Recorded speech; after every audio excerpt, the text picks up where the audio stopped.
Evening, folks. Welcome back to the farm. I'm just heading out of the shop here. I got to rip over to the dog's pen. My wife just put him away, and she said, well, all his water's all froze up. And he's got a heated water, and I was expecting there to be more to that sentence than just his water's froze. I was expecting there to be like he's chewed it off or there's something, like, whatever. But no, so I gotta go do some troubleshooting, go do some investigating. I think I'm gonna put the hood up today. It was minus 25 this morning and the wind was ripping. It's warmed up to like minus 15, but the wind is still there. It's just like, it's one of those ones that just chews at the back of your neck or just eats away at your kidneys. I should have worn, I don't know, I should have worn a longer coat, I think, today, but that's okay. We'll get out there, see if we can get that thing sizzling away. Get some ice turned into water again. I just got off the phone with the mechanic too. Old Blueberry, the old Blue Farm truck is done. So I'm gonna have to go get that in the next day or two and get it home. One more thing to brush the snow off of, I guess, but be nice to have that back home. Be able to do some stuff around the yard where a guy needs, you know, some big strong legs to lift, you know.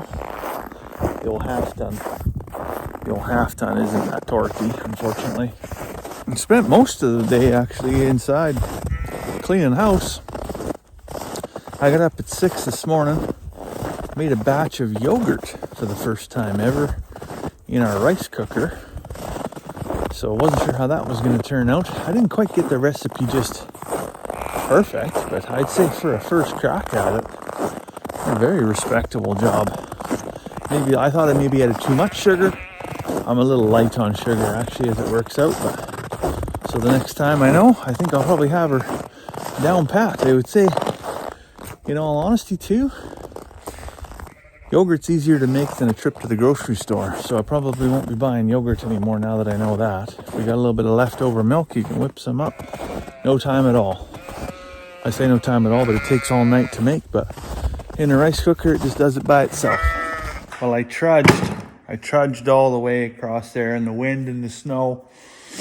And I got a little light bulb that I keep in the chicken house on a timer so they get enough light hours in a day. And it's just plugged into an electric light socket. It's like a light socket to a plug-in adapter.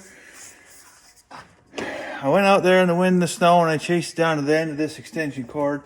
I couldn't get that light bulb to light up, so I trudged all the way back here to the shop and I plugged it into here and it just fired right up. So that's whatever.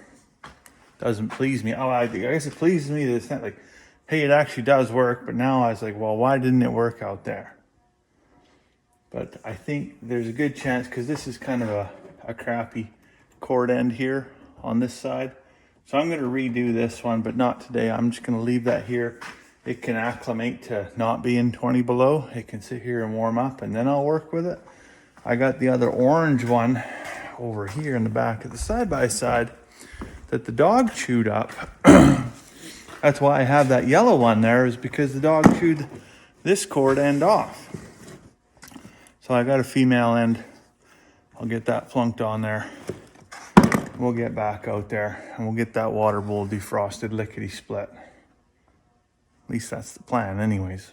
All right, well, new cord end on there. That took all of about 32 seconds. This isn't a long job to do, but when a guy's dealing with a frozen extension cord, it sure is nice to just have it nice and pliable. But let's plug it in and make sure it works here, because anyway, there we go.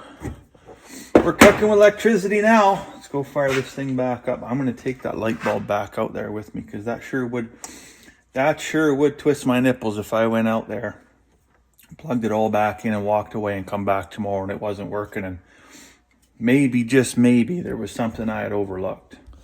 I will say without a doubt though, the right way to do this is to get an excavator in here and trench power across to the barn, not run 3 extension cords over from the septic tank to the barn, because that's bush league. That's what that is. But it is what we got to work with today. All right, right out here at the dog pen with the frozen water. My light bulb's turned on, so I'm gonna go ahead and unplug that, plug that water heater in, and I'm expecting to hear popcorn noises, I guess. I don't know. Trying to listen for that, but all I can hear is this doggone airplane going over